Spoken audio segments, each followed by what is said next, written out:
কামড় বসানো, কামড়ে মাংস তুলে নেওয়া, আর কোথাও হচ্ছে সরাসরি প্রেসার দিয়ে শ্বাসরোধ করে খুন করা। কি কি হলে দু চোখ থেকে রক্তক্ষরণ হতে পারে, মুখ দিয়ে রক্তক্ষরণ হয়, যৌনাঙ্গ দিয়ে রক্তক্ষরণ। নমস্কার বন্ধুগণ, আমরা এমন এক রাজ্যে বাস করছি যেখানে ছেলে মেয়েদের যোগ্যতা থাকা সত্ত্বেও চাকরি পায় না, যেখানে প্রতি মাসে প্রায় 2000 কোটি টাকা লক্ষ্মী ভাণ্ডারের জন্য দান করা হয়, যেখানকার দায়িত্ব একটা মহিলার উপর থাকার সত্ত্বেও মহিলারা সেফ নয়, যেখানে দুর্গাপূজা এলে ক্লাবে ক্লাবে 85,000 টাকা করে দেয়, কিন্তু সেখানে কোনো দুর্গা যখন নির্যাতন হয় তার বিচারটুকু হয় না। তার বদলে দুর্গাকে শুনতে হয় যে এত রাত্রে তুমি একা কি করছিলে, এত রাত্রে জব করতে কেন গেলে, কে বললো তোমাকে জব করতে এত রাত্র? মেয়ে মানুষ একা রাত্রে বের হতে হয় না। ওর কাপড় পরার স্টাইলটা ঠিক ছিল না, ওর চলাফেরা ঠিক ছিল না, মেয়েটাই খারাপ ছিল। বাহ, খুব সুন্দর। এদিকায় তোর জন্য একটাই কথা বলি, এইসব কথা যারা বলিস তোদের জন্য একটাই কথা বলবো, তোরা সবাই একটা চুতিয়ার দল। তো তোমরা অবশ্যই বুঝে গিয়ে যে আমি কি সম্পর্কে কথা বলতে এসেছি। হ্যাঁ, আমি আরজিকর হসপিটালের সম্পর্কে বলতে এসেছি। আমাদের ভারতবর্ষে ডক্টরকে ভগবানের স্বরূপ দেওয়া, কিন্তু আজ এই ভগবানও সুরক্ষিত নয় এই নালীর পোকা মাকড়দের থেকে। মেয়েটার ভুল কি ছিল? ছিল কি মেয়েটার ভুল? ওর এটাই ভুল ছিল যে খুব পরিশ্রম করেছে, নিটের মতন এক্সাম ক্র্যাক করেছে, যেটাকে ইন্ডিয়ার one of the toughest exam মানা হয়। নিটের এক্সাম ক্লিয়ার করার পর কলেজে গিয়ে 5 বছর গাধার মতন ঘিসতেছে। তারপর নিট পিজি এক্সাম ক্র্যাক করেছে। নিট পিজি এক্সাম ক্র্যাক করার পর ও এমন একটা প্রফেশন চুজ করেছে যেটা কি গ্লোবাল প্রফেশন মানা হয়, ডক্টর, যেখানে 16 ঘন্টা কাজ করতে হয়। আই থিঙ্ক ওর এটাই ভুল ছিল। আমাদের প্রধানমন্ত্রীর একটা খুব সুন্দর বাণী আছে যে বেটি পড়াও বেটি বাঁচাও। ভাই, বেটিকে তো পড়িয়েছে কিন্তু বাঁচাতে পারিনি। ঘৃণা লাগা উচিত। এমন একটা রাজ্যে বাস করছি যেখানে রেপিস্টকে ধরানোর আগে তাকে বাঁচানোর চেষ্টা করা হয়। শহর জুড়ে এমনকি বিদেশেও উই ওয়ান্ট জাস্টিস অর্থাৎ তিলোত্তমার জন্য উই ওয়ান্ট জাস্টিস চেয়েছিলেন। যে মুহূর্তে তারা এখানে শান্তিপূর্ণ বিক্ষোভ করছিলেন তখন একদল দুষ্কৃতী আজকে এই এমার্জেন্সি বিল্ডিং এ একতলায় ঢুকে আমরা দেখতে পাচ্ছি যে এমার্জেন্সি বিল্ডিং এর সেই ছবি কিভাবে তছনছ চালানো হয়েছে, সেই ছবি আমরা আপনাদের দেখাচ্ছি TV9 বাংলার দর্শকদের। তার প্রমাণগুলোকে মেটানোর চেষ্টা করা হয়। ডক্টর এমন একটা চাকরি কিংবা পেশা যাই বলো, যেটা তোমার ইচ্ছা, যেটা বলতে পারো, সেখানে এতক্ষণ কাজ করতে হয় কি 16 ঘন্টা, 18 ঘন্টা, 20 ঘন্টা লাল চোখের সঙ্গে ওরা ঘুরে বেড়ায়। হস্টেল পর্যন্ত খেতে যেতে পারে না ওরা। কোথাও যদি ফাঁকা বেড টেড দেখতে পায় সেখানেই ওরা হালকা বসে কিংবা শুয়ে কোমর সোজা করে নেয়, যে এবার কোমর সোজা করে নিচ্ছি, এবার সেকেন্ড রাউন্ডে যাও। সেম সিচুয়েশন ছিল এই মেয়েটার। রাত্রে 11টার দিকে নিজের মাকে কল করে বলছে যে মা, এখানে হ্যাঁ সব ঠিকঠাক আছে, আমি একদম ফ্রেশ আছি, আজকে বাড়ি যেতে পারবো না, সেকেন্ড রাউন্ডের কাজ আছে, এটা এখানে থেকে যাবো, আজকে বাড়ি যাবো না, তোমার কোনো টেনশন করিও না, আজকে বাড়ি যেতে পারবো।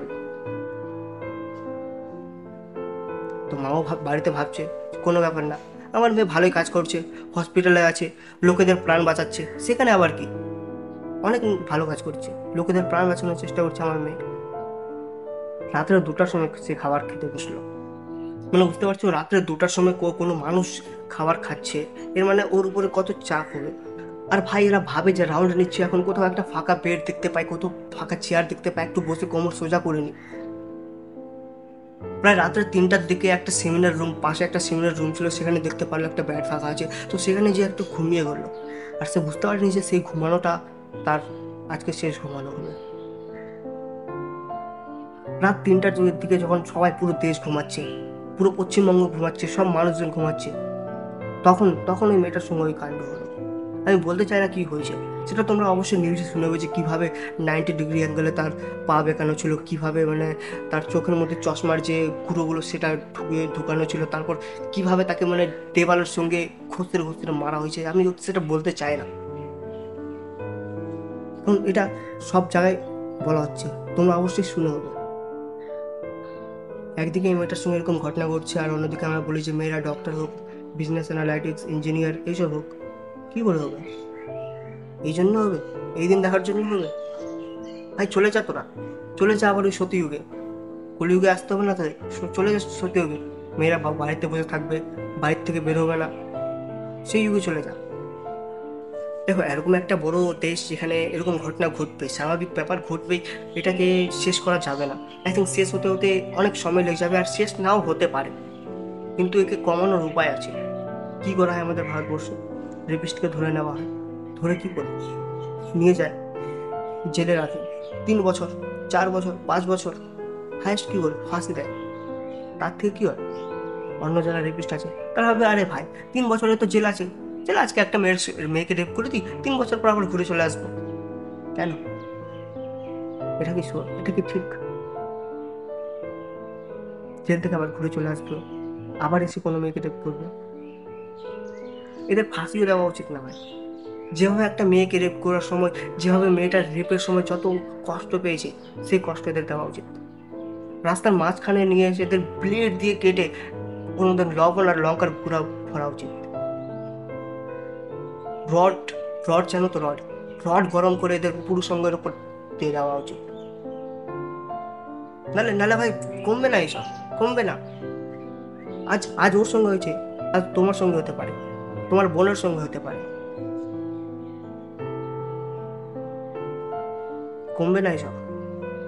আর আমি এটা যখন শুনলাম যে 14ই আগস্টের দিন হয়েছিল ঘটনাটা রাত্রে, তো 15 আগস্টের দিন যখন আমি শুনতে পারলাম, তাই ভাবলাম এটা মোটামুটি হতে থাকে এদিক ওদিক।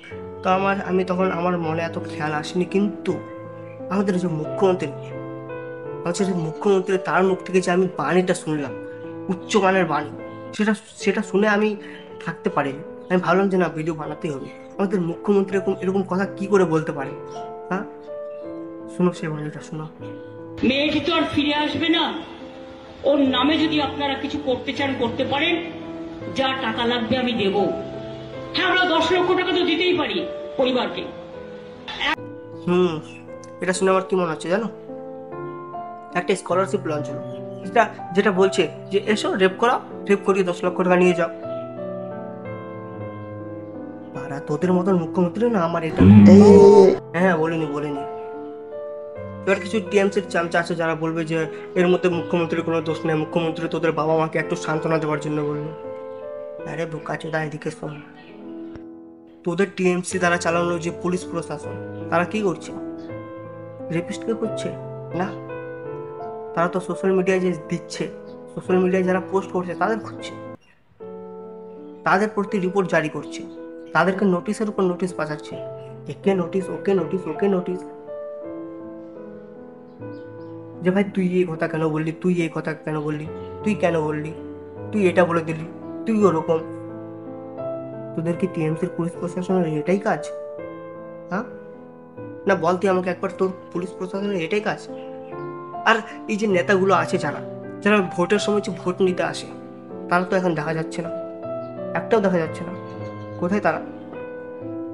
ভাই তোদের যদি একটুকু লজ্জা থাকে না, তো বেরিয়ে আয়, সামনে আয়। তোদের দিকে হাজারো মানুষ এখন চেয়ে আছে। আর তোমাদের মহানেত্রী শ্রীমতী মমতা বন্দ্যোপাধ্যায় কি করছে? উনি বিদ্রোহ করছে। কার প্রতি বিদ্রোহ করছে? সে তো নিজেই এই রাজ্যের chief minister, home minister, health minister. এখন কার প্রতি বিদ্রোহ করছে?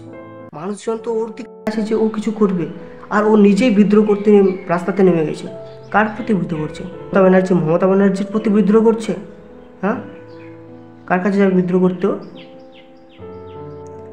এবার একটা অপরাধী ধরা পড়েছে, কিন্তু তাকে যখন জিজ্ঞেস করছে যে তুমি যে কাজগুলো করলা সেটার জন্য কি তোমার কোনো আফসোস আছে, ও বলছে না, একদমই ওর আফসোস নেই, কোনো আফসোস নেই।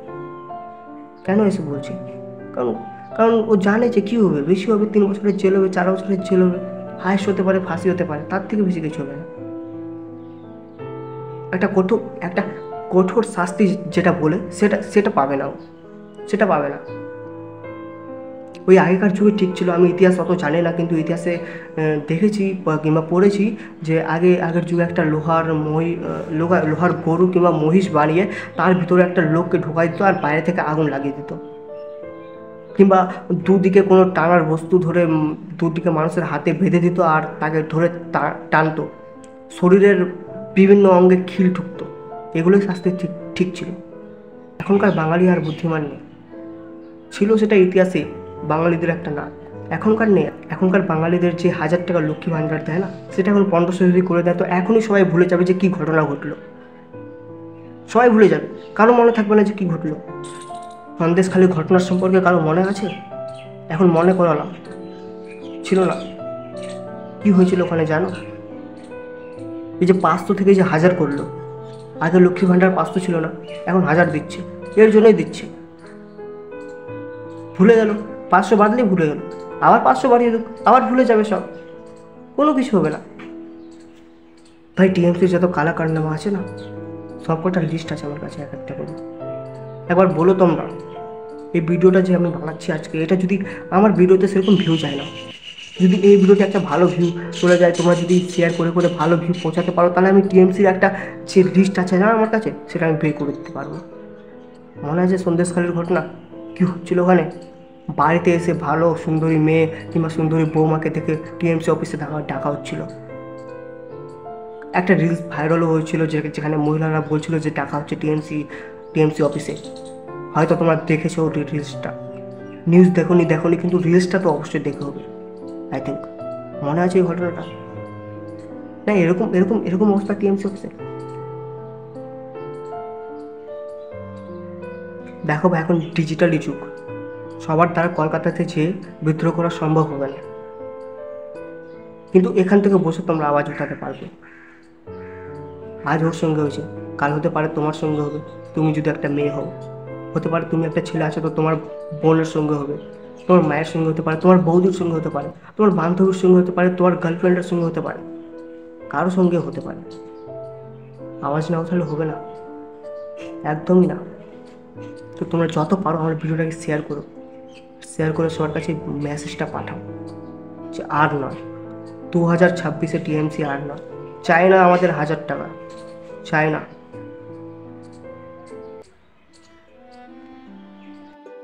দেখো ভাই, আমার রোস্টিং চ্যানেল, আমার এই ভিডিওটা বানানোর একদমই ইচ্ছা ছিল না, কিন্তু আমাদের মুখ্যমন্ত্রী মমতা বন্দ্যোপাধ্যায়ের যে বিশাল বড় বাণী, ওই 10 লক্ষের বাণী, সেটা শুনে আমি ভিডিও বানাতে বসে গেলাম, উঠালাম ক্যামেরা, বসে গেলাম। সামনে কি বললাম আমার কিছু মনে নেই, পিছনে কি বলবো সেটাও জানি না, শুধু মাথায় যা আসছে বকে যাচ্ছি। এবার আমি এটুকু জানি যে আমি যা কিছু বকলাম সেটা ঠিকই বকলাম। এবার তোমাদের কি মনে হচ্ছে, ঠিক বকলাম নাকি ভুল বকলাম? আর হ্যাঁ, মেয়েদের জন্য একটা লাইন বলে যাচ্ছি, এই পুরো ভিডিও যদি কারো কাছে শেয়ার না করো, কিন্তু এই ছোট্ট একটা ক্লিপটা শেয়ার করে দিও। তোমার যদি কোনো বোন থাকে, কোনো বান্ধবী থাকে, কোনো বৌদি থাকে, শেয়ার করে দিও। স্পেশালি এই লাইনটা মেয়েদের জন্য। তোমাদের একটা ফেমাস ডায়লগ আছে না, যে আমরা নারী সব করতে পারি, কিচ্ছু পারো না, কিচ্ছু না, শুধু বলতেই পারো। কেন কলেজ কিংবা স্কুল যাওয়ার সময় কোনো ছাত্রী বোকাচোদা ছেলে তোমাদের বলে যে এই দেখ মাল যাচ্ছে, শুনেও ইগনোর করে দাও? কেন? দম ছিল না তোমাদের 2 ছুটি লাগিয়ে দিতে? ছিল না? কোনো বাস, ট্রেনে কিংবা রাস্তাঘাটে যেখানে হোক কোনো অশ্লীল ছোঁয়া, মানে তোমার ইচ্ছার বিরুদ্ধে গিয়ে তোমাকে টাচ করার চেষ্টা করছে, তখন তুমি কিছু বলো না, সেখান থেকে সরে যাও। কেন? কোনো কিছু বলার দম ছিল না তোমার? কিংবা কোনো কলেজে কিংবা স্কুলে তোমার সঙ্গে কেউ অশ্লীলতা ব্যবহার করেছে, তুমি এসে বাড়িতে বাবা মাকেও বলো না, নিজের দাদাকেও বলো না? কেন? তোমার কি মনে হয় না তোমার বাবাকে বললে, তোমার দাদাকে বললে, তোমার দাদা অ্যাকশন নেবে না? এর বিরুদ্ধে কিছু অ্যাকশন নেবে না, কোনো কিছু করতে যাবে না ওকে? একবার বলে তো দেখো তোমার দাদাকে, সঙ্গে সঙ্গে যদি না পৌঁছে যায় ওখানে। বলো তো, বলো না? কারণ কি জানো? ভয় পাও, ভীতু তোমরা, আসলে একটা ভীতু, ভয় পাও তোমরা যে ভাই কী হয়ে যাবে কি না। আর ছেলেদেরকেও বলছি যে ভাই, তোর বোনকে যদি কেউ এরকম একটা কথা বলে, মাল কিংবা কিছু বলে, অশ্লীলতা কোনো কিছু করলো, তখন তোর রাগ উঠছে, কিন্তু তুই যখন অন্যের বোনকে বলিস, কেন তখন তার দাদাকে রাগ ওঠে না? তখন তার দাদা বলে আচ্ছা আমার বোনকে বললো, আচ্ছা ভালোই বললো, আমার বোনকে বললো, ঠিক আছে কোনো ব্যাপার না, এরকম বলবো ওর দাদাকেও রাগ ওঠে। ভাই ওই মেয়েটাও কোনো ছেলের বোন হবে, কারো মেয়ে হবে, কেন বলিস এসব?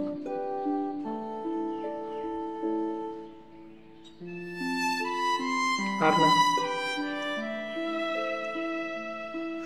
2026 শেষ টিএমসি, আর না, তোমরা চাইলেই শেষ হবে, আমি একা বসে কিছু করতে পারবো না।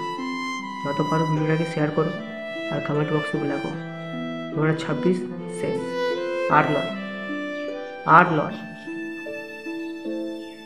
আর নয়।